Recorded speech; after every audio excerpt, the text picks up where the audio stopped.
the episode number anymore, 0 point something or other episode of Behind the Geeks. I am joined by the legendary Pete Matheson, Richard Tubb, and Scott Riley.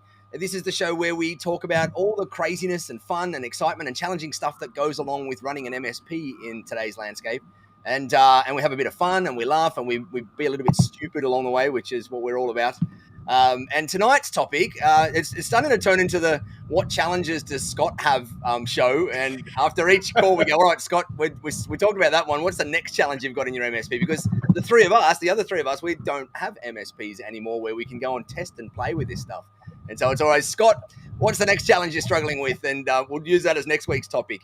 And so this week, or last week, we decided that this week we'll be talking about virtual assistants and VAs and hiring assistants for busy MSP owners. And I know we've all got our crazy fair share of stories probably going through all of that, our own journeys in hiring and leading people and virtual people and on-site people and admin assistants and all that sort of stuff. And so tonight is where we kind of open the kimono and dive into all the mistakes that we all made pretty much and areas where we had success as well. So I'm going to throw it across to Mr. Richard Tubb first, because Richard is known as the king of hiring and leading a team of VAs. He's got about 74 million of them around the world that are on his team in all sorts of different capacities. And so, Richard, you've been in the space of hiring assistants in many ways, like admin assistants and studio managers and all sorts of stuff in many ways for many, many, many years now. And so I'm going to throw it across to you. I don't know where the conversation is going to go, but perhaps just a bit of a story around how you started or something might be a good place to kick off. So let's have a look. It's been, and first of all, hello from Edinburgh. So as you can tell, I'm not in the studio garage today. And I'm in Edinburgh in Scotland, despite Storm Dudley, which has been hammering. So they pretty much, I'm not going to say closed the borders, but they cancelled all the trains at 4:00 yesterday. So I just managed to get into Edinburgh before they cancelled everything. So here I am anyway. But just yeah, virtual assistants. Just can't get back now. I'm stuck a bit. There are worse places to be stuck than being surrounded by haggis and beer. Trust me, Pete. But yeah. So virtual assistants or VAs or admin assistants. So it's been, 11, 12 years since I sold the MSP business. And as anybody who runs an MSP business will know, employees can be challenging. And apologies if any employees are watching today, but employees, unlike us as business owners, where we are driven and just want to get everything done and it's our passion, our love, all the rest of it, employees have personal lives and they have sickness and they have motivations and demotivations and all these type of things. So when I sold the MSP business, I said to myself, actually, I don't want to build another business with employees. I want to build a business with other like-minded individuals like myself who are really good at what they do, who are world-class at what they do, and just get on and do the work. So that was the idea years ago. And as you say, fast forward to today, I've surrounded myself with a team of virtual assistants. And I think we should probably dismiss that idea about calling them VAs, because it makes it sound as though it's all admin assistants. As Nigel has alluded to, I've got Lara, who's a studio manager. I've got Karina, who's like an exec assistant to me and the team. I've got Mark, who does video editing. So when we talk about VAs, we're not just talking about admin assistants. And I know I'll say up front, of course, I don't run an MSP business anymore. It's more of a media company that I run. But the concept is the same for any MSPs watching. The idea being fundamentally that you need to concentrate on what you do best and surround yourself with people who can lighten the load for you, who can do the things that A, you don't want to do, or B, you shouldn't be doing. And so admin comes near the top of that list. So perhaps if we start today's conversation around admin, and we can go a little bit deeper into all the other things that VAs or outsourced help can help with the managed service provider. Yeah, cool. Pete, in your MSP, when you hired your first person, were they admin side or were they technical, your first hire? No, they were technical, and I think it's quite a common thing because you're the techie, you start the business, you kind of get involved in all the technical stuff, and you spend your time obviously growing the business, and you've got the work to deliver. Most of the time I'm finding those kind of business owners, they then need another techie to go and carry on doing the technical stuff to then free them up to either do the more senior technical stuff because they've typically got more senior experience, or go out and do like the sales thing and go out and get more business because that frees them up to go and do that. No, I wasted a very long time to hire a VA, someone that's going to kind of assist me with just the day-to-day admin stuff. We actually outsourced marketing. That was one of the things we did. We found like a graphic designer. I find, and we can run through like the list of job roles in a bit, I guess. But if you've got a specific task, I found out it's really great to go out and find someone for that specific task, rather than just finding somebody to do all of the stuff. I do have a VA now. A VA is actually one of the first things I did with my new business now. And they do a lot of the kind of general admin behind the scenes, day-to-day stuff. But I also have specific people to go and like do the graphic work or do the like style the documents and templates and just that kind of thing. So it really helps just really niching down what you're looking for. But yeah, most people I find go out and get that technical person. And typically speaking, and be interesting to discuss this maybe, is that would be an employed full-time, someone you join on, maybe they might start as part-time, but you typically bring them in as a real physical person rather than a virtual person. I don't know if there's anyone that's had experience of doing that first role, but actually outsourcing that first role. Outsourcing the technical side from a remote. Yeah. No, we didn't. We hired internally as well when we did that one. Yeah, I've always been very nervous about hiring technical external, and that's, we've got some fantastic people like Uptime and those kind of guys. I've always been very nervous about hiring externally. I always like to have it in-house so I can control it, so to speak. Keep my finger on the pulse. Oh, sorry, what was that? I was going to say, you've hit upon something that's super important to do with this entire conversation, Pete, and that is, we made a joke out of it, but control. Yeah. So there's going to be lots of MSPs, lots of IT business owners, lots of business owners watching today who are like, yeah, virtual assistants, not so much, because nobody can do it as well as I can do it. So let's address that elephant in the room right now. If you want to grow your business, you cannot do it alone. Yeah. You've got to surround yourself with people who can do the job. Now, granted, when you first start out, the people that you surround yourself with may not do the job exactly the way you would do it, but they will learn to do it better than you over time, but you must give them the chance. And the other point I just want to make, Pete, that you said early on is, and I think this is the second golden rule of sort of outsourcing and hiring assistants and things, is do not try to find one single super VA to do everything. If you're hiring somebody who's going to do the admin and the marketing and this, that, and the other, it doesn't work. You are much, much better off hiring people for individual skills, talents, or resources than you are trying to find one person to do everything for you. Yeah. That's how, when I started going through my journey, I had that very delineated line between hiring general admin assistance people that were like, it was a kind of a low-skilled work, and they were able to do low-skilled tasks that we could document and repeat and whatnot. So that was like quoting and ordering and all of that sort of back-end accounting and admin and bookkeeping and all of that sort of stuff. And so it was easy to hire a general administrative person that was just good at following procedures and making sure things were checked up and whatnot.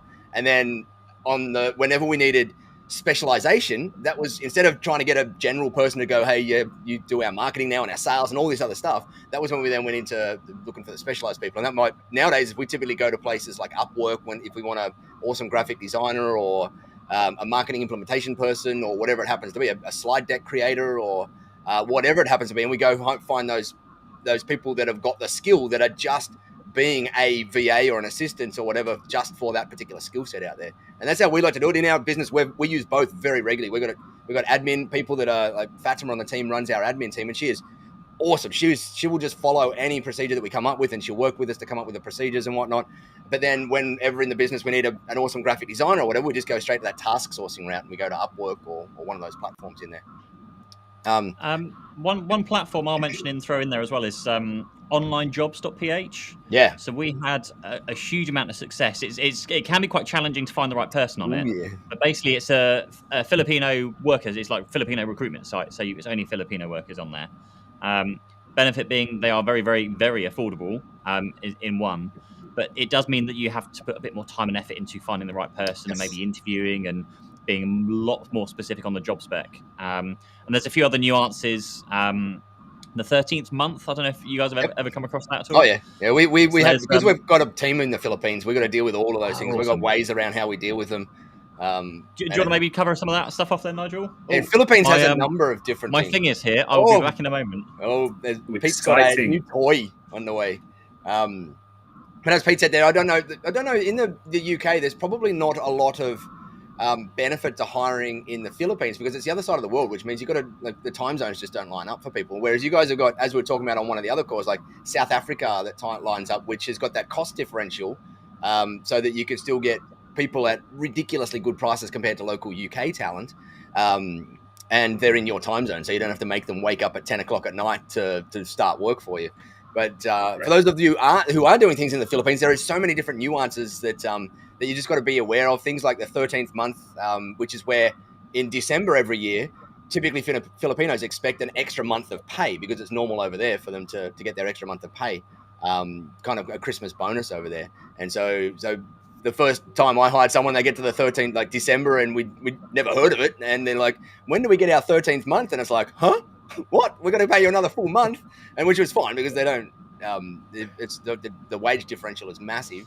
But there's a ton of little nuances like that. Not only tactical nuances like that sort of stuff and compliance nuances and whatever, but also cultural nuances. But once you get through them all, holy crap, it can be an amazing experience. And we've used online jobs to hire a number of people. We've got a team of full-timers over in we've got a couple of full-timers over in the Philippines, and one of them's been with me now for 3.5 years. In my MSP, we had someone on the team, in the admin team for, I sold my MSP 5 years ago now. She was working for me for 3 years before I sold the MSP, and she's still there now at the MSP running the admin team behind the scenes, doing all the ordering and the logistics and the quotes and all of that sort of stuff for everyone. So it's it can work really well. And I think, as I said, you guys in the UK, you've got access to some amazing talent down in South Africa with the price differential, and that you can kind of do currency arbitrage to get access to awesome stuff in there. And that's what we're talking about.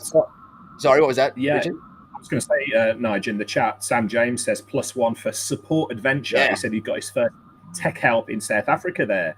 There's a point to be made as well. So if you're watching this and you're new to the world of virtual assistants or VAs, and so most people immediately jump, because of books like 4-Hour Work Week by Tim Ferriss, they immediately jump to, right, I've got to hire somebody in another part of the world. And there are advantages for that, as we talked about the Philippines, incredibly high levels of education, really good work ethic, and then there's economic benefits to doing it. So some of my team are based in South Africa, for all the reasons that we talked about, and they are incredible workers. And for those of you in the UK, it's like 1-2 hours difference, depending on what time of year it is. But there is a point to be made here. When we talk about virtual assistants, we are not just talking about, working with somebody in different parts of the world. So more than 50% of my team are based here in the UK. And that's because they're the best people for the job. If somebody in South Africa was a better fit for the work, so be it, or the Philippines or whatever. But so I think it's probably, we want to be clear to everybody watching, outsourcing, delegating virtual assistants does not mean just going for the cheapest resource in a different part of the world. That is a real shortcut to falling out of love with the whole VA movement. So you want to be working with people who do the job to a really high or better standard than you can do it yourself. So question, run around the room. When would you hire your first person? And okay, interesting. Yesterday. When would you hire your first person, your physical person? When would you hire your first VA? If you're starting a brand new business, what would be the things that trigger that happening for you? Could you go, Nigel? Today. Up here. Go for it, Nigel. To me, it's different in each scenario based on you've got a bunch of different nuance to that. So you kind of got to know where you're going, what you're good at, what you need to focus on, what challenge, like what work you've got for a person at the moment. Because I see a lot of people. Everyone says go and hire an admin person. And they go, I'm about to hire an admin person. I'm going to go do it. You've G'd me up to go and do it. What do I get them to do? And you go, well, if you're not, if you're about to hire them and you don't know what they're going to do, then you're not ready for them just yet. You got to sit down, you got to spend some time figuring out what they're going to get started on first and what role they're going to fill. And when you look at it, everyone, you see a lot of people talk about, I'm going to hire a VA that's just going to help me out in admin stuff. And the way I like to get people to think about it is more think about it from an org chart level. Look at your org chart and say, okay, well, we might only be 3 people at the moment, or 2 people, a couple of techs and me or whatever. But if I was 10 people, we might have these roles in the thing. And I've got my hat on, my name on 7 of those hats at the moment. But what's the one that's the lowest ROI for me to be working on at the moment? And that's the one to then go for. And that can sometimes be a technical person if you're better off doing some of that back end admin stuff or the sales or whatever it happens to be. But oftentimes it's someone that can help out with bookkeeping and admin work, like bookkeeping and sales, admin and quoting, and that can be done so easily virtually or in person. It doesn't matter between the two. Obviously, running a business with a team in person, sitting beside each other, shoulder to shoulder, has got a lot of benefit in there. You can hang out a lot more, and it's much harder to build a remote culture than it is an in-person one. But you've also got to have an office if you're going to do that, and you got to have everybody in the same area, and so there's pros and cons of each model there, and I think it does come down to what you really need, and I think that's my answer. We'll go around the others, and then I wanted to ask Scott a couple of questions about, because you're at that point where you're trying to figure out how I can bring some admin assistance help into the business, and we can probably dive into that a bit. But I'll let the other guys answer Pete's question first. Is that me? Which way around do you want to go? Is it you?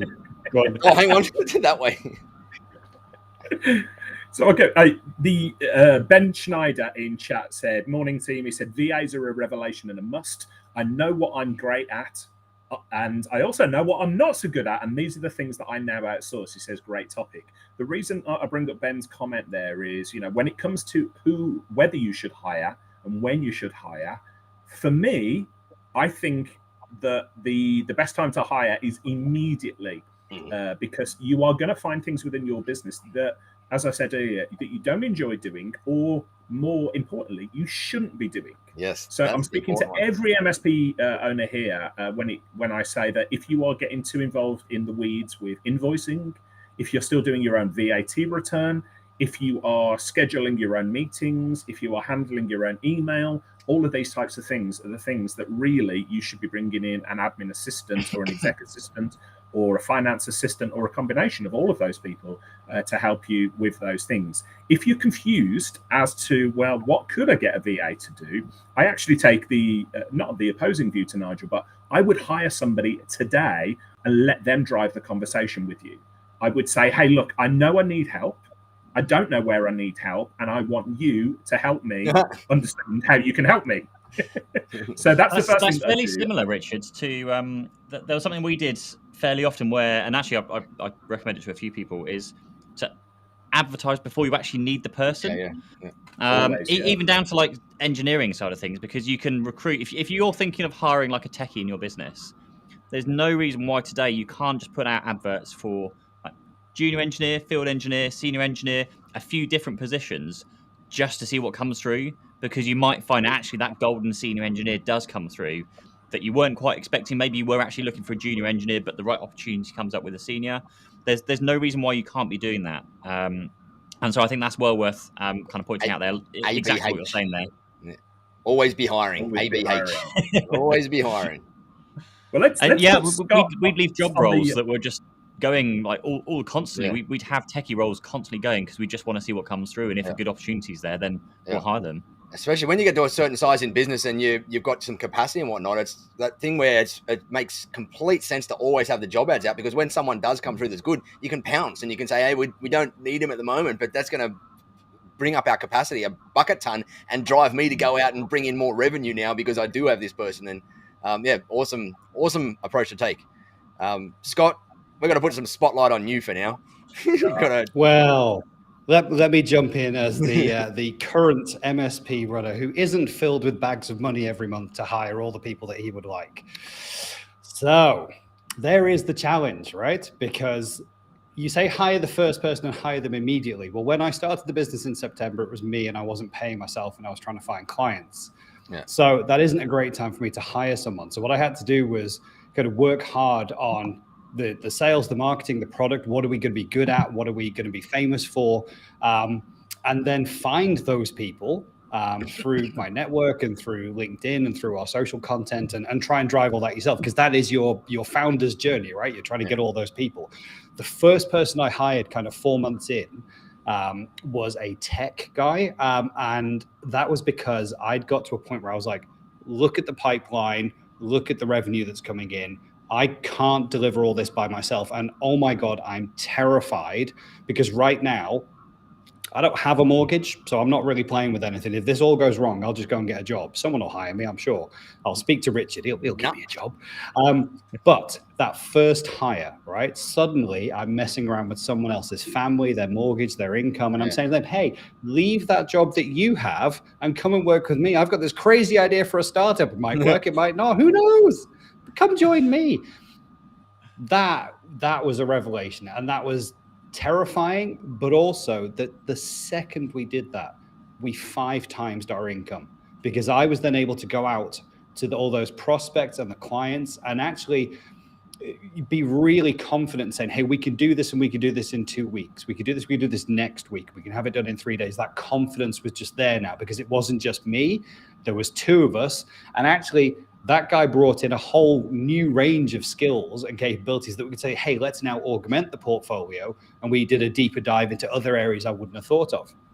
But at that exact moment, I needed someone to do payroll. I needed someone to do legal. I needed someone to do HR. And so we outsourced all of those things, because I'm not going to hire someone. I didn't want to contract someone. So I went with outsourced service providers that do bookkeeping, that do payroll, that do HR services. And so those kind of stacked onto my monthlies, but far cheaper than just paying a one-off consultancy. Like, it's £200 a month maybe for us to have an infinite amount of HR resource.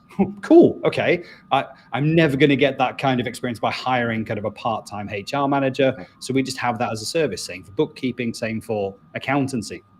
But they all kind of stack together straight away. Then we've kind of grown the team. As the revenues have increased, we've made this commitment that says, hey, we're not going to hire sales. We're going to invest in marketing first, and we're going to try and market the business and do all of our socials. And we will keep adding techs as we bring in more and more consultancy work. But what we did say immediately, a bit like I think Ben said earlier, was, know what you're good at. Yeah. We are good at consultancy. Monday to Friday, 9 to 5, consultancy projects, maybe a bit of out of hours when migrations happen, but we're good at consultancy. And we've got these kind of senior, guys.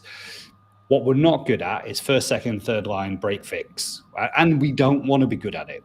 So again, one of our next moves was to say, hey, let's find somebody, whether it was in SOC or in Bay or Uptime, find somebody to do the first, second, third, and take that as a service. And actually that comes out as a cost of sale against the client. So when we sell something to the client, we've got a cost of sale that delivers that service. Cool. Okay. That lets us focus on what we're good at. We outsourced marketing along that journey as well. And we kind of said, hey, let's get someone to do the blog posts and the website updates and the LinkedIn posts, and we'll get some robo posts from here. Microsoft published some things. Let's publish the same as everybody else. As long as we're making noise, it's noise, right? But ultimately, we figured out that wasn't the right thing for us, because it wasn't our tone of voice. It wasn't our character. It didn't represent us in the best way possible. And so we ended up taking that back in-house with an apprentice. And that kind of ended up being hire number 5 along this 2-year journey, where we brought in a digital marketing apprentice. But it's taken me time genuinely to look through and go, okay, we've got tech, we've got outsourced, help desk, we've got marketing now, we've got accountancy, legal, finance, we have all those things. And it's only now, 2.5 years into the journey, that I'm still going, why is my day so busy? Why is it so busy? What is it that I'm doing? And I'm just constantly looking at it and going, I need to find more time to work, as we always say, on the business, not in the business. So what is it that I'm doing that's so busy? And that's where we had the conversation last week with you guys. Go, what's driving you crazy? And, what are your challenges? I'm like, there aren't enough hours in the day.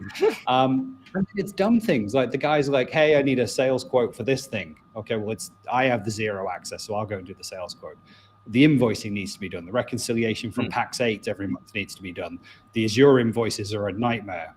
Go. Sorry, I'll shut up. Go, Nigel. Go. No. Question. And this is, and I'm asking you this question, Scott, but it's a question I wish someone had asked me back then as well. And that is, you've hired awesome techs to do all the tech work.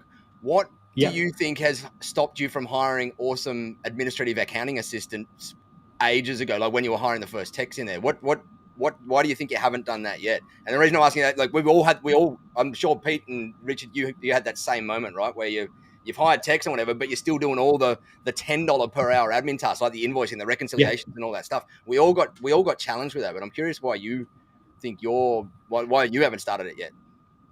Because now that's a really interesting thing. I guess that I really value the guys that I've brought into the team and their expertise and their skills, and I've hired them specifically for that.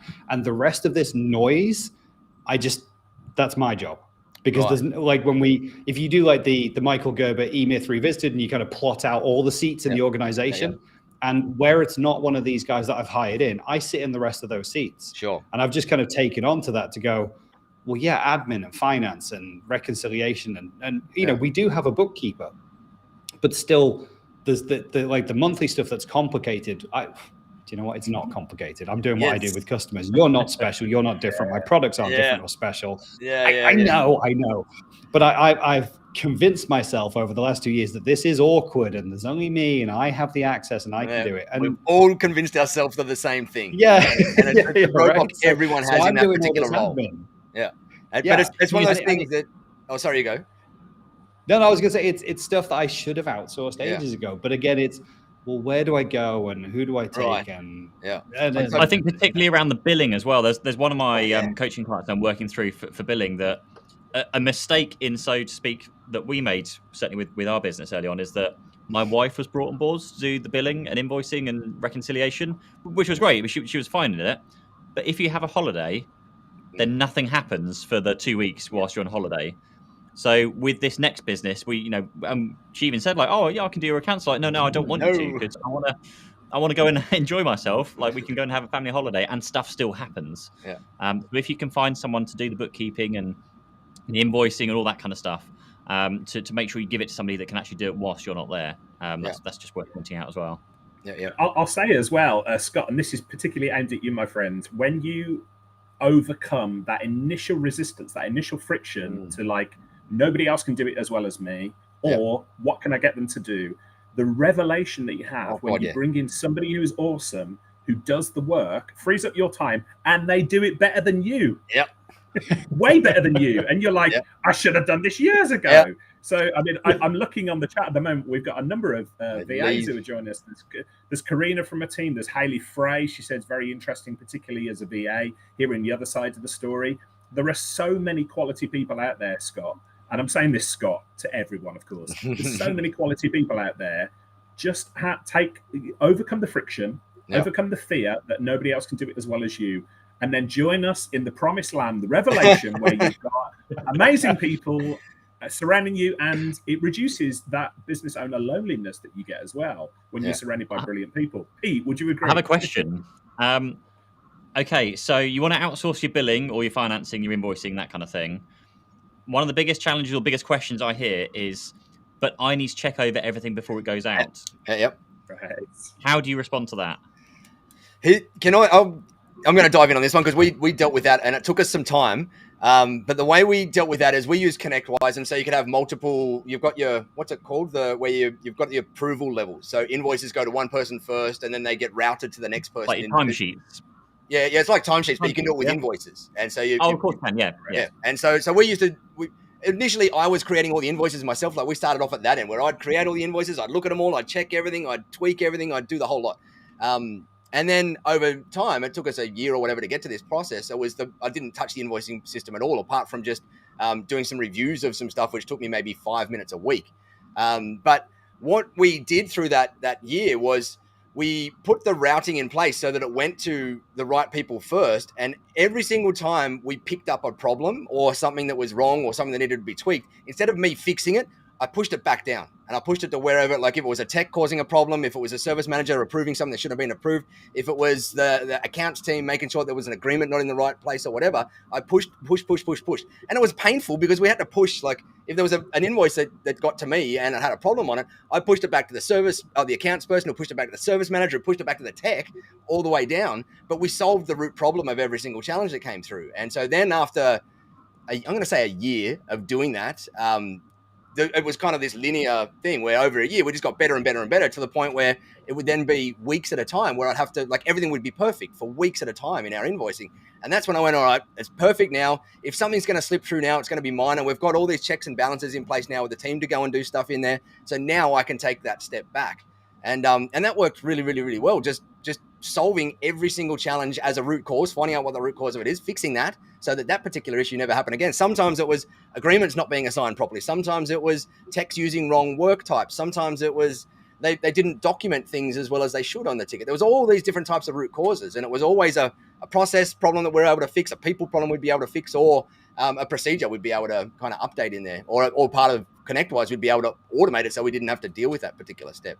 But we went through that. I think we did over time was that when you split out your revenue, so when you've got like your agreements, you've got your project revenue, you've maybe got some ad hoc stuff in there and your subscriptions, if you can break that revenue down, then when you've got this automated system in place where it just goes out every single month and someone else does it, at least they can look at each revenue line and go, oh, that one doesn't look quite right. It was a bit higher than normal, a bit lower than normal. Yeah. And then you can just do a comparison to the month before. And obviously, hopefully there's a small increase each month going forward that's not unusual. But you can very quickly spot if you've missed something big and something's gone out. Yep. I think we're all going to use our hands raising now to when we get ideas rather than yelling over each other. But yeah, you just gave me another thought, Pete, that we did very religiously through that year as well, was we cut the customization out. And that was in we just cut all the weird agreements that we got, and we got them all down so like everything became standard. The way we quoted, everything became standard. The way we sold, everything became standard. The way all of our agreements were set up became standard. So there was not all these weird nuances that only I could deal with because I was the only person that understood how that thing was set up. And that took us probably 2 years to do that process, because there was agreements you had to go and requote and clients you had to go renegotiate with and all sorts of stuff. But once we got through the tail end of most of that, and got rid of we had multiple backup products and multiple AV products at one stage, and we cleared all of that stuff out over that kind of 1 to 2 year period. That meant the invoicing process was easy. It didn't there was no customization in it. There was far less steps where things could go wrong then, because nearly everything was in some form of standard. And that was another super powerful thing that helped us get it to the point where I didn't have to worry about it anymore, and it just worked.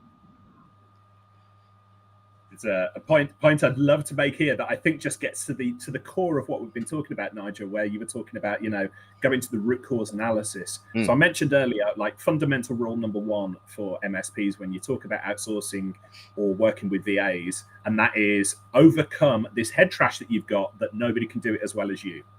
Yes. And I would say the second rule, and if it's not become apparent to everybody watching now, based on what Nigel has just said, the other thing that's going to go through your head when you come across issues, when you come across examples where people are not doing it to your standard or not doing it to the company standard, and I'm going to put this out there, the number 2 thing that you need to overcome is it's quicker to do it myself. Yeah. Oh, God, yeah. It's not true. It's not true. It may be quicker right there in the moment to just fix it, but then the people don't learn. They don't. The culture doesn't change, and you end up doing the same thing again and again and again. So Richard's fundamental rule number 2 is it ain't quicker to do it yourself. Let other people know where things are not to your expectation, and they will up their game because you're surrounding yourself with awesome people. So I think, Nigel, we what had you a just said client about the billing, that makes sense. We had a client that would phone us and say, it's quicker to phone you than it is to Google it. Like, no, you're doing it wrong. Google it first. Just going to touch on something very briefly because Redmond Tech brought it. Was it Redmond Tech brought it up in the comments down below of what's a holiday. The question around how you can get a chance of actually, Scott, you look like you're. When did you last? Scott's looking uncomfortable. What do we need to do to get Scott a holiday? Serious question. You're right. One of my misbeliefs, maybe. No, it's not. Do you know what it is? It's a misbelief. I know. It's a limiting belief. It's all in here. That's the problem. It's head trash. It's all in here. Yeah. Head trash. It's in here. Yeah. And it's the attitude, but also it's the, like, all of those ways to do things. Like, who knows how to go and get all the stuff out of Pax8 and bang it into Xero and prepare the customer invoice and save it into SharePoint in that invoice folder for them, blah, blah, blah. Me, because I'm the only guy that does it. Because you haven't recorded the 6-minute video to show someone else how to do it yet. That's the only It's like I just need to make an SOP that goes, here, you do this. Oh, this customer's slightly different, so here's the SOP for that customer. And it's just documenting that. And I think what it is I don't put a value on my own time in the business because I just do everything else that kind of fits in, right? Everyone else is kind of paid for work and they're paid for by the client. Whereas me, I'm just here to kind of run the business. So I've kind of taken on the rest of those roles. But what I know is I look at the stuff that I want to do for the business this year. You know, we're making plans for what's our, FY 22, 23. What are we doing? And I'm like, when do I get to do that? Because, I'll admit, I am not a 16-hour a day working at the weekends guy. I'm not. I've made the actual commitment that I work 9 to 5 and I walk out the door at 5 and I won't take my laptop. I'm at the point of uninstalling LinkedIn because I spend a lot of time in the evenings doom scrolling through LinkedIn, looking at what other people are doing better than me. But I refuse to work outside of those hours. 9 to 5, that's the business time, because it already sucks so much of my energy to do this. And I love it. Don't be wrong. I'm not complaining. But I don't want it to become an evening and invoke on the family time and the weekend. The whole point of me starting this business was that it would be good for us and our family. That was the whole point. But what that means is I spend so much time in the day doing nonsense and admin. And that's where I'm at this point, just going, I can't keep doing that. This needs to be standardized. It needs to be outsourced. It needs to be like we've done with, service desk and bookkeeping and, HR and finance. All that stuff's outsourced. My team of 5, when I add it up, is actually a team of 13 by the time I bring in all those other people that we currently outsource to. So let's get it to 15. Let's get some more people in the team that take the admin away. And then I'm focusing on the great stuff that we're doing with the customers. Agreed. One of the things I was going to mention there, Scott. Sorry, Pete, you go, because I've got 3 things I want to run through, so I'll be probably long. Okay, I was just going to touch on those of you who are kind of stuck at that point of needing to outsource stuff, but it's all in there. Just start documenting. The next time you do it, just spin up a new document, IT Glue or whatever your documentation system is, and just bullet point what you're doing as you go through it. I mainly did it because I'm really forgetful. So the next time I would do it, I would then forget some of the steps, or we have specific things to do for specific customers. So we had a billing process that we could just hand off to anybody that says, do the bill run, which had the steps into it. Then make sure you go to this system, collect the direct debits from these companies manually, and just whatever it is that you need to do. So document it as you go along is by far the best way. And then once you've documented it, hand it over to somebody, let them do it, find out the mistakes. And I think there was a good point from Lee in there in terms of like having a holiday, like have that break, give it to them, let them make the mistakes, so you can then come back and fix those. There's the whole, I think Mike McAllowitz there was another book he wrote that was all about, you have a week holiday, then you come back, fix the problems, then you have a 2-week holiday, come back, fix the problems, and you stretch that right until you get like a month long and 6 months and ongoing until you completely remove yourself from the business. So that's a great way of doing it. Agreed. And that makes perfect sense. I've seen that in bigger organizations when I was at like the larger MSPs, where we had to force people to let go. We had to force them to let that trust go to the delegate, let it go to the manager underneath, because they're like, oh, but every time it does, it goes wrong. Yeah, but if you keep doing it, what's the point in having a delegate? If you keep doing the work, let it go wrong, help them fix it, and then they understand what to do better next time. That's the whole way delegation and trust has to work. But I think Theo makes the point is, he has an issue handing over the trust component. I totally understand that. I think you have to start though, and you have to let those mistakes happen and accept that mistakes will happen along the way, but it's then how you support and, continue that journey will make it worthwhile. And the thing I'm hearing from this is, I get more time back. I get things done faster and more efficiently that I don't have to worry about anymore. And, I can carry on. And I've got a 3-week holiday in Texas planned. So I better get on with it. That's good. When you got a deadline, it's something you can work towards, which makes it much easier. With the SOPs, when we sold our business, we had 1,100 entries in our SOP system. And that took years to create. And some of them were like 3-liners. Some of them were 85 steps. And there were a lot of them were admin procedures in there. And some of them were quite complicated. And there were things that initially only I knew how to do in the business. And I hate writing documentation and SOPs. Like, it just drives me badonkadonk. But what I did a lot of was realize that I can I don't have to create the SOP. I can sit with my person on a Zoom call or beside them and run through the process with them and say, okay, I'm doing this and whatever. And they can record the Zoom call or they can sit and take notes on whatever. And they go and create the SOP. And so most of the, probably 700 or 800 of those SOPs, the team had created. I was involved in a lot of them initially, especially the admin back-end side of things. But most of it was me doing videos or sitting with a person and they go and create the process out of that. And then we did that, like Pete said, the whole test of, we used to do it, not every process, but a lot of the major ones, we'd do it where I'd run through the process with them there taking notes and they'd do it all and whatever. And then the second time, like if it was a monthly reconciliation or something like that, then the second time we'd run through it the next month, I would sit beside them while they followed their steps in the SOP. And I'd go, oh, no, you've missed this step here or you need to do that or whatever. And we'd get it sorted out. Third time, I'd leave them on their own. And then we'd be fine from there. Typically it was that 3 times for more complicated ones. But Loom was phenomenal for that stuff. Just creating like you could sit there and it might take you half an hour to an hour to create a step-by-step documentation of a 10-minute task. Whereas if you do the 10-minute task when you're on Loom as you're doing it, it's just 10 minutes of your time. Then it saves you a bucket load of time. It's an investment. Oh God, yeah, huge investment. We use it nearly every day in the Tech Tribe for things. We create Loom videos all day, every day, and it's awesome. And Scott, one of the things that I started with. And someone told, I can't remember who it was, it might have been a business coach or something, when I was struggling with how to, like, what tasks should I get off my plate first? And they made me do a time audit where for a 2 or 3 week period or whatever, I just audited everything down to literally for me, I did it down to the kind of 5 minutes of where my time is going. And I put them all in buckets.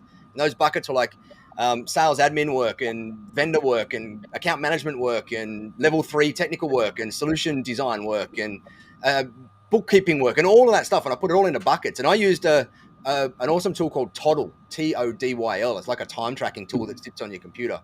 And then I just made sure that everything had a category. And then I printed out the things at the end and went, holy crap, like in that 4-week period or whatever it was, like I did 28 hours of admin work in there. And I'm looking at it going like, crap, that's like $15 an hour work. And so I hired someone for $10 an hour or whatever it is. And over those months, just did all those SOP things. And that 28 hours within 3 months was kind of off my plate. And just used that process the whole way. But going from, when I did it, and this was on the advice of the coach I was using at the time, is I didn't go to the complicated high-end technical stuff first, because that's harder to get off your plate, like especially solution design, account management, and all that kind of stuff. That's where I needed to spend more time in. It was all the base stuff, all the, like you said, you've got this reconciliation with PAX 8 and whatever that you've got to go through. Guaranteed you can get that off your plate so darn easy with a couple of Loom videos and a what. And it was those sort of things. I got all of that off my plate over that period of time. And as Richard said, you come out the other side of that process with kind of this new filter and view of the world going, holy crap, like the world is now my oyster. I've now got people doing these things and I've got past that trust issue now. There's always that trust hump that Theo, I think, talked about in there. The only way through that or over that is through it. Like you've just got to go and build trust with people and realize that 99.9% of humans are good. Like they're good people and they're not out there to try and do something malicious for you. And the more you go on in business, the more you get this sense of who to hire and people and loyalty and all that sort of stuff. And as long as, like, the other thing we put in place to counter that is checks and balances. Like when like the whole trust thing was like, oh, I don't want to give them access to bank accounts to do all of this stuff and whatever. And we didn't initially. And what we did though is I had multi-level security set up in our banking system so that I didn't, instead of me logging in and doing all these individual payments, each payment thing and doing all that stuff, we got it to the point where they queued up all the payments, they created these batches, they did the whole lot, and they had this report that they gave to me that then meant that I could just look at the report and go, they all look good, and I click one approve button on the 50 grand that all goes out with all of the batch stuff in it. And so instead of, that was kind of the check and balance on the end, I did that 5 minutes on the end of checking everything to make sure it's okay. And that meant that the trust was like kind of inherent in that process, based on the process, not based on a person being involved in there. Yeah, that makes sense. I must admit, I've had great experience of outsourcing our bookkeeping stuff, because again, it was one of those things that I just did. I'll do the invoices, I'll do the bank reconciliations, I'll do. And it was taking me hours and hours and hours each week as we got busier and busier, and we bought more stuff and we sold more stuff and all that kind of thing was happening. And it was just, I mentioned to my accountant, I was like, you don't do bookkeeping, do you? Do you have someone who could just do all this stuff? And she's like, yeah, it's like £25 an hour. I'm like, do that. And so we tried it. And every week Like I was getting nervous because like she would do it once a month, and I'm like, no, I need to see it on a weekly basis. And she was like, I can do it weekly if you want. Oh, cool. Okay. So I know every Thursday. And in fact, this morning, right now, I know that she's doing our books. Awesome. And the funny thing is, I thought it would take me weeks and weeks. Like it was taking me hours and hours and hours each week is what I was going to say. And now I get the bill at the end of the month. And she's like, yeah, it was 5 hours this month. 5 hours. It was taking me a damn sight longer than 5 hours. And because she's a bookkeeper, she goes, I've got this. You've put it in the wrong pot. I've fixed it for you. You were claiming VAT on this. We don't pay VAT on biscuits, whatever it was. But she like fixes all the errors. Like even if I've tried to help during the week and categorize things, she checks the stuff I've helped with and then goes, you did that wrong. Yeah. So I'm like, now, like we're a year into that process, and I'm just like, I don't look at this now. I check in Xero because I'm still doing the quotes and stuff, but I need to get out of Xero. I don't want to be in there. And now I don't need to look at those reconciliations. She just does all of that. And I've got total faith in her getting it because she does it better than me, faster than me, to your point, Richard. And I've got that time back. And I just get a little bill at the end of the month that goes, yeah, you owe us £100. Yeah, well, this comes down to a fundamental thing. And I'm speaking to every MSP, including Scott Riley here. We as MSPs speak to our clients and we say, hey, we don't use these terms, I'm paraphrasing, you should outsource your IT to us because you've got better things to do with your time than fix computers. And they go, that sounds like a good idea. And so managed services was born. Why is it then that so many managed service providers insist on becoming accountants, admin assistants, marketeers, and I'm being glib here, of course I am. But the point is, Scott, you've just said publicly on air, like, oh, when I outsourced the bookkeeping, like we had the revelation. It's like, oh yeah, it all just worked. So you've won 100% of the outsourcing tasks that you've tried so far. So for everybody watching this, take that faith and use it for your admin. And maybe if you are stalling with marketing, there's a bigger question. You can't abdicate responsibility here. But maybe you could get somebody for marketing. Maybe HR needs to be outsourced. Maybe, there's all these different things. And the point I want to make just to sort of summarize all of this is, Nigel and Scott and Pete and I always talk about we love the work that we do. Most everybody watching this loves working in managed services. And there's that old phrase, isn't there? If you love what you do, you'll never work a day in your life. That is absolute rubbish. If you love what you do, you are going to work harder than anyone else every single day of your life. So you need to put boundaries in, as we talked about earlier. You need to be finishing at 5 o'clock. You need to be finding other people to do the things that you shouldn't be doing so that you can concentrate on doing the work that you love. Because left to your own devices, you will just do it all yourself. And that's where workaholism comes from. So, rant over. I think just on Haley's question in the chat was a very, very good question, and I possibly might want to blow your mind with it. So for those that hire multiple VAs to complete all the tech and admin tasks, how do you avoid duplication of work or tasks falling through the cracks? And the blowing your mind answer is going to be to outsource it. Because you can, well, I literally have one like main VA who kind of looks after everything for me. I give all of my tasks to that VA, and she then hands that out to all the other like sub VAs and looks after them. So that's how I look after that. There's no issue with duplication. She tracks everything, make sure it's up to date, make sure it's back in time, all of that stuff. Just get someone to do that for you. We've done the same thing, Haley.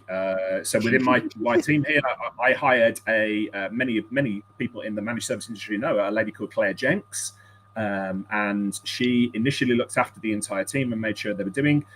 Jenks has moved on. She's doing like other stuff, but we've got Lara, who is a studio manager we hired. And again, my business is not an MSP, but the concept is very simple. And Lara just makes sure that everybody's doing what they should be doing on time and not treading on each other's toes. And so, I agree with you, Pete. It sounds crazy, but you outsource, looking after the outsourced staff to somebody who's outsourced. It's very meta.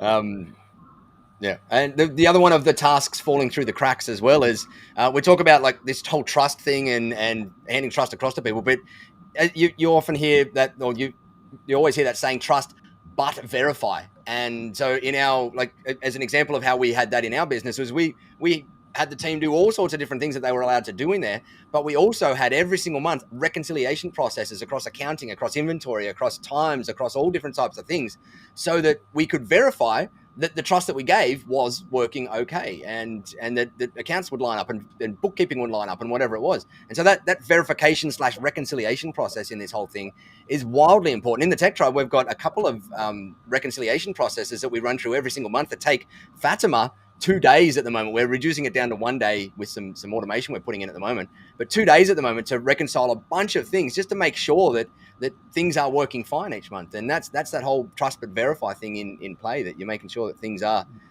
like things can't slip through the cracks. And if they do, you've got a mechanism to catch them not too far into the future in there. We love making book recommendations on this show, don't we? So I'll throw a couple out here as we come towards the end of the show. There's one, the Checklist Manifesto by an author called. I've got that. I just wrote that here. Atul Gawande. There you go. So Atul Gawande is a brain surgeon. So he works in medical, and you're thinking, what the heck has this got to do with managed services? It's got everything to do with managed services, because in the medical industry, doctors and surgeons and consultants, they are super, super smart people. But, and this goes to any managed service provider watching this, super, super smart people make assumptions and rely on their own knowledge to get stuff done. And so what Atul Gawande noticed was that people were losing their lives, and people were, there was slip-ups being made in surgery and stuff because the arrogance of the consultants were, I know what I'm doing. I don't need to be told how to do. And so he wrote a whole book about how he raised the standards there by having checklists for stuff. And if you don't believe in checklists, let me ask you this. When you get onto an aeroplane to go away on holiday, Scott's flying to Texas in a few weeks' time. Scott, when you get on the aeroplane and you sort of glance at the pilot through the pilot's door, would you rather have a pilot who is sat there going tick, tick, tick, or would you rather have a pilot who goes, I've done this for years, right, let's get underway? You're gonna have the guy who's picking stuff off, because you don't want to have the guy who's like, I know what I'm doing. I don't need to be challenged on this. So the Checklist Manifesto, really top book. And the other one I want to throw out here is a book by Chris Ducker, and it's called Virtual Freedom. So if you're interested in what we were talking about earlier in the show about different cultures and outsourcing in different parts of the world and what people can do for you, Virtual Freedom by Chris Ducker, incredible book about dealing with different cultures and things. Yeah, both awesome books. That Checklist Manifesto, I read that probably 2.5, 3 years before I sold my MSP, and it was a big tipping point in our journey. It really helped me figure out how to get the team to get on board with documentation and SOPs in there. And there's a great story in it about a plane, and one of the first planes that crashed when the checklist became the takeoff checklist became too much in aviation history for a human brain to be able to remember it every time. There were so many different things, and they'd forgotten to lift up flaps or something like that, and it caused the crash. And so I when I did that, I kind of had those revelation moments, and I sat with the team, and I went through the whole reason why, and I used that analogy and whatnot. And once the team kind of got why we were doing SOPs in there, and that it's not about making monkeys out of people, it's about allowing us to free up our headspace to focus on even more important, awesome, amazing stuff. And Scott, one of the things that you mentioned before was you were saying like it saved me 5 hours or whatever it is here, but the intangible that it saves you is the brain cycles that you use focusing on that stuff. And that's where you get even more benefit out of this stuff, is when you've got all that stuff off your plate and all the low level stuff off your plate, instead of thinking about that when you come to work in the morning, you're thinking creatively higher, and you're thinking about marketing strategies or team things or new products and services you're going to roll out and whatnot. And so that to me is the real intangible, but most highest ROI benefit out of doing all this stuff is not just freeing up the time, it's the freeing up of the mental capacity to go and focus on higher level things. And once you and the team get that, and they start getting all these SOPs in place for all these things that they're going, oh no, we don't need to do this, we know how to bloody roll out a new computer. Once they do that, then you can think at a higher level, and your team thinks at a higher level, and that's when you become really freaking awesome at doing things. I think the reality as well is it takes the bookkeeper 5 hours. It was taking me a lot longer. Yeah, because she's skilled at it, right? So it was taking me a lot longer than that. Plus, like you say, all the mental distraction and fatigue. One of the things that it's not 100% the same, but one of the things that kind of inspired me, Pete, you and I went on a YouTube training academy with Ali Abdal, and I noticed that there was a lady there who she's called, I want to say Sushi Knutson. I might have murdered her surname. But she produces videos on YouTube that now have over 2 million views, and she does not appear in the video, have a camera, edit the video, write the video. She does nothing in the video production process at all. And she's hired through Upwork and through other agencies, mostly Upwork. She's hired a team of 1, 2, 3, 4, 5, 6, 7, 8, 9 people.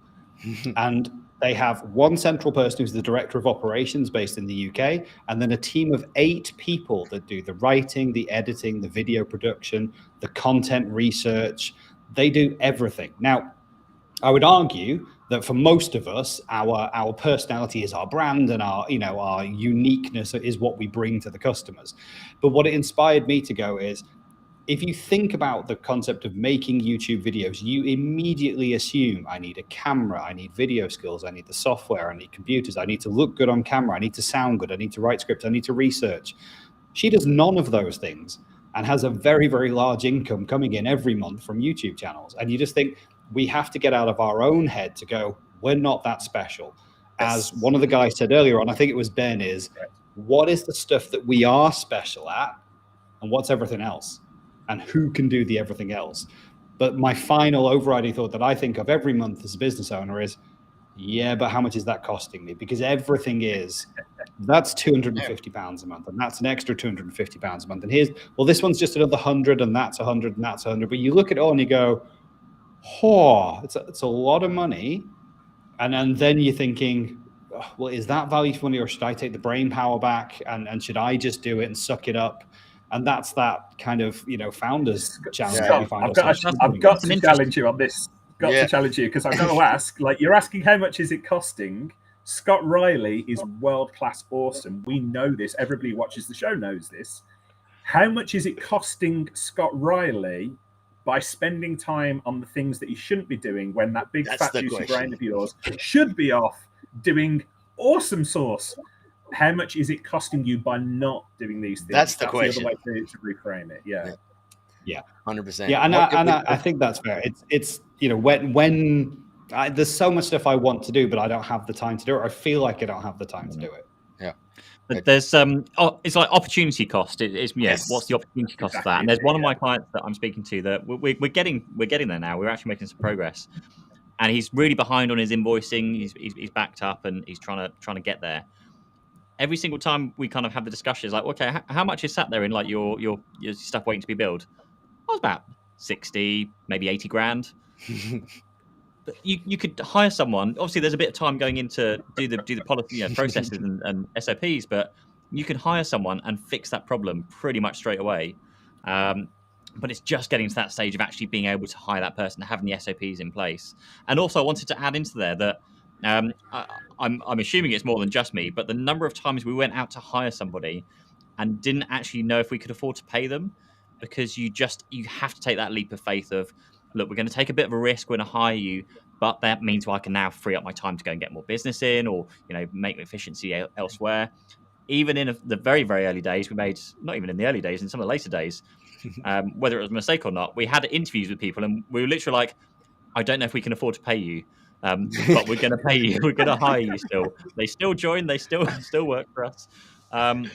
Because in some situations, when we were talking earlier about just recruiting for all the positions, there were kind of some more senior people that came through and were like, you are really good, like we really, really want you, really can't afford you, but we're going to make it work. Like, we've got probably 6 months worth of cash in the bank if we do hire you, to pay for you. So I know I've got 6 months to really put my foot down and figure out how we're going to fill that gap. So it's not uncommon, I don't think, for you to hire people that you can't afford technically. And it is that whole, you're looking at your income every single month and you're going, is this the new norm? Is that the new norm? Is it going to die down the next month later? I'm going to hire somebody and then it's all going to disappear. There is always that risk. And there is no easy answer, I don't think, to that. It's just kind of go with your gut feel, hire people that you think you need to free up that time to go and do the work. And yet always, if you're seeing your trajectory is going up and your income is going up and hopefully your profit is going up, then yeah, look at hiring someone. Cash flow forecasting is really, really good in that situation. There's an app I use a lot still to this day, Float. which ties in with zero, and you can literally plan and say, if I'm going to hire someone, I'm going to spend more on salary, on national insurance, on equipment to hire them, recruitment fees. You can add all those costs in, and it will show you by a line whether your bank balance starts going down, and then how long you've got to survive until your bank balance reaches zero. And it actually says now, it's really good. The latest thing, it literally has a figure at the very top, says days until you run out of cash in the top. And basically, that's how I don't want this app.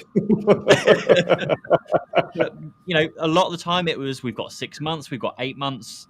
You obviously want to get to the stage where you don't run out of cash and it's just consistently you're hitting revenue each time. But it just me having that figure always being 6 months, 8 months, we were always overreaching. We were always growing and adding people and adding things to it so we could grow the business. Obviously, burn the boats. That's a phrase, isn't it? Yes, and I'm a big fan of that, Scott. So, burn the boats, and then you will make it work. So, if you hire somebody and you've got to make sales to pay for them, by God, you will go out and do the sales. So, those limitations create that sort of innovation. Burn the boats. One of the strategies that I used a couple of times with roles, Scott, as well, was to start the role part-time and with a goal to get it full-time in 3 to 6 months. And because especially if you look at an admin role and you're going, for me to give someone full-time work at the moment, that's going to be a heck of a lot of work for me to go through and get all their SOPs sorted out and trained up and whatever. But often you can say, hey, right now we've got probably 15 to 20 hours a week of work. Our goal over a 6 month period is to get this to a full-time role. And if we want you to be wanting that as well in the long run. I've done that a couple of times successfully. The only thing you've got to be careful of with that is when you want to try and transition someone to full-time fairly quickly if they're looking for full-time work, because otherwise they will get income from somewhere else that's taking up the other 20 hours a week or whatever it is. And inevitably that person will then go, I want you 40 hours a week here as well. So sometimes it's one of those things that the times I've done it, I've aimed for the 3 to 6 month period to get it to full-time. And that's just given me a little bit of extra kind of float or leeway in there to not be so stressed about giving them a full-time amount of work straight away. And it's kind of given me that kind of safer route to get there. But VAs you can hire for micro work. Yeah, for 1 hour task. It can be as little as an hour. So virtual assistants, if you're worried about not having enough to give them, just go and hire somebody to do one task. Yeah, that's the way. It's the gig economy. That's the way it works now. So. One other place that I'll throw in there, because I think it was Paul Green that mentioned it to me, was Time ETC, Time etc. I think they're global by the looks of things. Yeah. They're pretty reasonably priced, and they go out and find someone specific for your task. That's a great place to go if you're looking for a kind of a VA, like an admin type VA. Yeah, you've got Upwork and online jobs and those kind of places, but I'd throw in Time etc. into the hat as well. I think in the tribe as well, they've also mentioned Get Magic, which I think you've had a trial with. I've used Get Magic. I've used them for a lot of booking, for us in the tech tribe. If we're doing events all around the place, I'll use them to try and find restaurants in an area that can have 20 people sit in it and then book it and all that sort of stuff. Just getting out there and doing research kind of work and talking to people and just coming back to me with info. I have given them some admin tasks in the past, but I find that because you don't get direct access to an individual person there, you got to train them up every single time on how to do it. And they're more give them a once-off kind of unique-ish kind of task that's a research thing that anybody could take on, that's not repeatable, and they're awesome at that. They've got great, really highly emotionally intelligent people that can make really smart decisions and do really good research and whatever for you. But in terms of having someone at Get Magic to go and do your monthly invoicing, it's probably not the best route to do something like that. Cool. Okay. Oh, that's good. Yeah. Right, we're overtime. Again, we're going to wrap up. Again. Scott, I've got a question for you. When are you hiring someone? What date? I've already arranged a call with a recommendation from Richard for VA services. Awesome. So very good. We're already on it. Awesome. Very good. And then you've got a holiday booked in already, so you've got a date that you got to work backwards toward getting some of this stuff off your plate. It's going to work. I'm going to be in the US. So nothing better than I think those times away when I did like the 5-week trips overseas a number of times with my wife back to France was the best time for me in the business, because that just highlighted, it shone spotlights on everything that I needed to focus on. And the first time I went, I came back to week or 2 or 3 of pain and catch up. The last couple of times I went, I'd come back to a half a day of catch up after 5 weeks. And that was such an awesome feeling to come back to that. It took time to get there, but holy crap, it is such an awesome feeling to come back. And that's with kind of checking my laptop maybe once a week while I was over there, just in case there was an emergency that someone wanted me for. And that was it. So, well, it's my first day back today after being off for a week, and I glanced at my email this morning, and it's like I'm not needed in my own business now. Woo! So, yeah, Karina, who's on the call, awesome, PA, and the rest of the team just done stuff. So, thank you, everyone. Yeah. Right. Time to wrap up. 6 minutes past. We'll figure out when we finish up this call. We're going to ask Scott what his next challenge is now. So we've got a topic for next week around. Join us next week for public therapy with Scott Riley. It's now been rebranded. Anyway, I'll hand up. Pete, you're always good at doing the outros. I'll always forget something. Cool. Thank you so much, everybody, as always, for joining us. Thank you, Scott. Thank you, Richard. Thank you, Nigel. Thanks to everyone in the comments for joining us. Don't forget to go down below Richard for the subscribe button to the YouTube channel if you're not watching on YouTube. If you are watching on like the LinkedIn or the Facebook groups or anything along those lines, head over to YouTube. Make sure you hit the subscribe button. Yeah. Completely free. It doesn't cost you a thing. We're not also charging grab for on this. the podcast. We should probably talk about sponsors at some point. Idiots. I don't know if we can get any hook into some of Richard's vendors at some point. Podcast. If you're wanting to listen to our beautiful faces instead of look at them, then you can listen to on your favorite podcast platform. So go find them on Apple, on Spotify, all the usual things. And yeah, with that said, thank you very much once again, and see you same time, same place next week. I think that should be the tagline for our podcast. Listen to our beautiful faces. Awesome. Thanks, you, everyone. I'm clicking the end button now. Hey, guys.